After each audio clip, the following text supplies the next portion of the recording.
ព្រោះខ្ញុំចង់និយាយនេះចង់និយាយប្រាប់បងប្អូនថាកងទ័ពយើងគាត់ថតនៅកន្លែងទីតាំងគាត់ថតជើងបង្ហាញទៅឲ្យសត្រូវឃើញព្រោះគាត់អត់យល់ថានេះគឺជាសង្គ្រាមមិនមែនការទៅសម្ដែងរឿងទេហើយ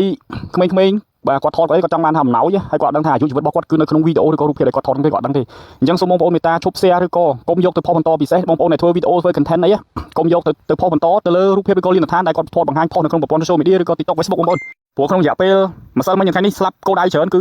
បងប្អូនយើងអ្នកដែលគាត់ថតហ្នឹងតែម្ដងណាបាទហើយមួយទៀតបើជួយគ្នាបងប្អូនខ្មែរជួយគ្នាគួរតែជួយទៅលើការ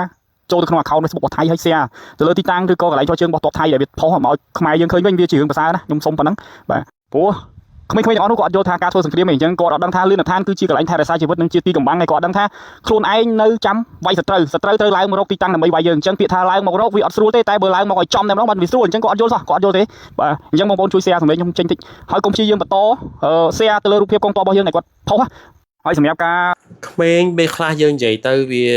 ស្ដាប់បាទសួរនិយាយជាងមនុស្សធំមួយចំនួនប្រាប់ថាកុំថតអត់ស្ដាប់ទេនៅតែចេះថតមិនដឹងតែឃ្លាន like ឃ្លាន view ហ្នឹងហើយយកមកធ្វើអីទេបាទមិនដឹងយកមកធ្វើ MMO ស្អីដល់ពេលដែលប្រទេសជាតិកំពុងតែមានវិបត្តិសង្គ្រាមបែបនេះហើយខ្វះ content ធ្វើមែនចង់សួរថាអញ្ចេះ content មកកណ្ដោបើសិនជាហៅ content ហៅលុយយក content អីផ្សេងធ្វើអត់កើតឬក៏យ៉ាងម៉េចបានជាទៅថត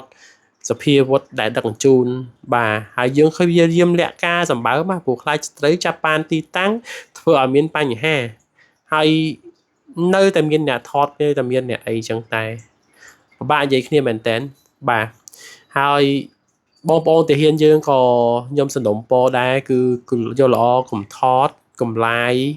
បាទហើយបើសិនជាផ្ញើទៅគ្រួសារគួរតែប្រាប់ពួកគាត់កុំឲ្យបង្ហោះបាទហើយបើប្រាប់ឲ្យនៅបង្ហោះទៀតអាហ្នឹងខ្ញុំមិនដឹងថាគ្រូគាត់ធ្វើពីអីទេបាទប្រាប់ឲ្យកុំឲ្យប្រហោះនៅតែប្រហោះអញ្ចឹងណាបាទបែបថាគាត់មិនស្រឡាញ់ប្តីគាត់ទេដែលខំទៅបាទបូជាសាច់ស្រស់ឈាមស្រស់ដើម្បីជួយជាតិគាត់បានយកទៅបង្ហោះធ្វើឲ្យស្ត្រីចាប់បានបាទធ្វើឲ្យមានបញ្ហាដល់គ្រួសាររបស់គាត់អីចឹងទៅហ្នឹងហើយប្រហែលនិយាយមែនតើអ្នកទាំងអស់គ្នាខ្ញុំដឹងថានេះក្បាលគាត់ធ្វើពីអីទេបានរឹងប្រាប់មិនស្ដាប់ព័ត៌មានគេបង្ហាញគេប្រាប់តាំងពីសង្គ្រាមរលកទី1ឥឡូវសង្គ្រាមរលកទី2នៅតែមានអ្នកថតប្រហោះអញ្ចឹងខ្ញុំយល់ថាពួកគាត់យកអីស្ដាប់យកអីមើលទេបាទអានេះរៀងនិយាយទៅរៀងធ្ងន់តិចថ្ងៃនេះបាទព្រោះមិនចង់ឲ្យថតមិនចង់ឲ្យបង្ហោះនឹងដោយសារតែវាអាចធ្វើឲ្យសត្រូវនឹងចាប់បានទីតាំងហ្នឹងហើយចាប់បានសភាវុធដែលយើងបានដឹកទៅព្រោះយើងខំលាក់ការកុំឲ្យសត្រូវស្មានដឹងថាយើងមានអីខ្លះហើយមធ្យោបាយនៃការដឹកទៅតំបន់ណាតាមផ្លូវណាអីផ្លូវណាហ្នឹងហើយកុំឲ្យពួកហ្នឹងវាធ្វើការចាប់បានទាំងអស់ហ្នឹងធ្វើឲ្យមានបញ្ហាយើងណែអញ្ចឹងណាបាទហើយបន្ទាប់ពីរឿងហ្នឹងហើយខ្ញុំក៏បានឆែកជាមួយនឹងព័ត៌មានយើងថ្ងៃនេះបន្ថែមទៀតដែរបាទគឺថាស្ថានភាពនៅស្រុកយើងបាទរយៈពេលចាប់ពីថ្ងៃ7ដល់ថ្ងៃ10នេះវារយៈពេល4ថ្ងៃហើយដែលកម្ពុជារបស់យើងនឹងសៀមកំពុងតែមានការធ្វើសង្គ្រាមដាក់គ្នាបាទប្រឈមមុខដាក់គ្នាបាទដោយមានការប្រើប្រាស់នៅសភាវុធធុនតូចធុនធ្ងន់ជាច្រើនក្នុងការពារនៅបូរណភាពទឹកដីបាទការដែលមានចំនួននេះគឺបានរីករាលដាលដល់ខាងសពៅលូនហើយបាទហើយទៅដល់ត្រាតទៀតតែខាងត្រាតនោះគេបានបញ្ចេញនៅនាវាដើម្បីជួយទៅលើកងទ័ពជើងគោករបស់គេបន្ថែមទៀតតែគេអះអាងថាកម្ពុជារបស់យើងហ្នឹងគឺបានសាងសង់លំនៅឋាន3ទីតាំងដែលធ្វើឲ្យខាងថៃនឹងត្រូវតែបញ្ចេញនៅសភាវុធផ្នែកជើងទឹកដើម្បីទៅកំទេចតាក់ទងជាមួយនឹងលំនៅឋានដែលគេអះអាងថាកម្ពុជាយើងបានរំលោភទៅលើដីគេនេះជាការអះអាងរបស់ពួកសៀមទេតែហាក់ដូចជាមិនមែនជាការប៉ັດទេបាទដោយវាសំអាងលើផែនទីមួយលើ 50000 ដែលវាគូឯកតោភាគីទៅដែរនឹងមិនដឹងបាទអ្វីដែលបន្ថែមពីលើនឹងទៀតឃើញថាលោកអានលូទីនបាទសារព័ត៌មានច្រើនដែរបានចុះសូម្បីតែខ្ញុំក៏បានធ្វើវីដេអូតាក់ទងមួយរឿងនោះដែរបានន័យថាលោកអានលូទីនបាននិយាយច្បាស់ណាស់ថានឹងមិនមានការចរចានឹងមិនមានភាគីទី3ណាចូលរួមបាទនិយាយទៅគេ shut down ហ្មងបាទបានន័យថាគេបិទបាទ close the door បិទទ្វារការចរចាតែម្ដងសូម្បីតែពន្ធអាមេរិកដាក់សម្ពាធមិនក៏គេមិនខ្វល់តទៅទៀតដែរគេចង់និយាយថាសខ្មៅមួយខ្មែរឲ្យដឹងគ្នាតែម្ដងរបៀបអញ្ចឹងណាបាទរហូតមកដល់ថ្ងៃនេះគឺ banដូចជាកន្លែងខ្លែងពាក្យអីបាទបានន័យថាត្រឡប់ទៅលិនទៀតអីបានន័យថាគេនិយាយថាកម្ពុជាមិនបានធ្វើការមកចរចាជាមួយនឹងខាងថៃទេណែលក្ខណៈថាវាយគេហើយបាទមកឆ្អែតបាទឈានពៀនគេមកឆ្អែតមកឲ្យគេតែសុំចរចាទៀតចង់បានបែបហ្នឹងមែននេះបានន័យថាចង់ឲ្យខ្មែរចោះចាញ់នេះតាមខ្ញុំមើលទៅណាបាទចង់ឲ្យខ្មែរចោះចាញ់មើលទៅប៉ុន្តែចង់ប្រាប់ថាកម្ពុជាយើងមិនបានខុសទាំងច្បាប់អន្តរជាតិ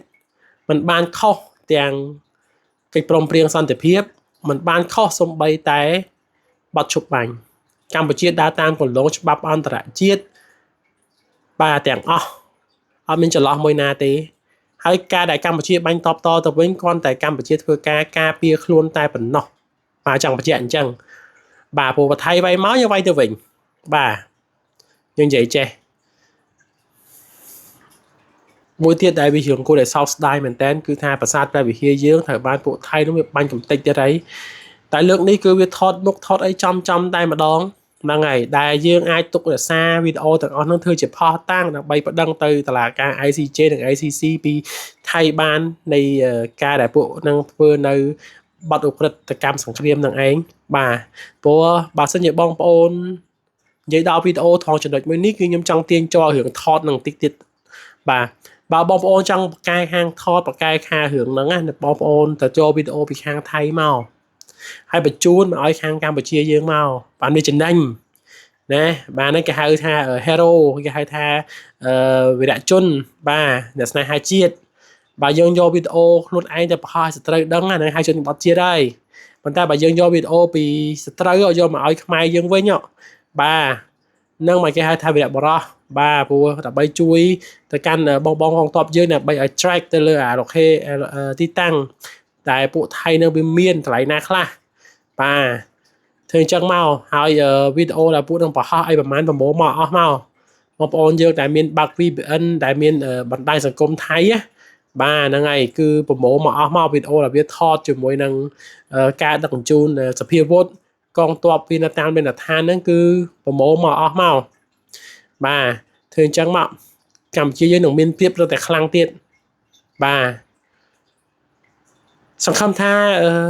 សង្គ្រាមនេះនឹងឆាប់ចប់ហើយសង្ឃឹមថាបងប្អូនយើងនឹងឆាប់បានត្រឡប់ទៅរកជីវភាពធម្មតាវិញអរគុណបងប្អូនទាំងអស់គ្នាសម្រាប់ការមើលវីដេអូនេះកុំភ្លេចជួយ Subscribe ផងណាអរគុណបាយបាយ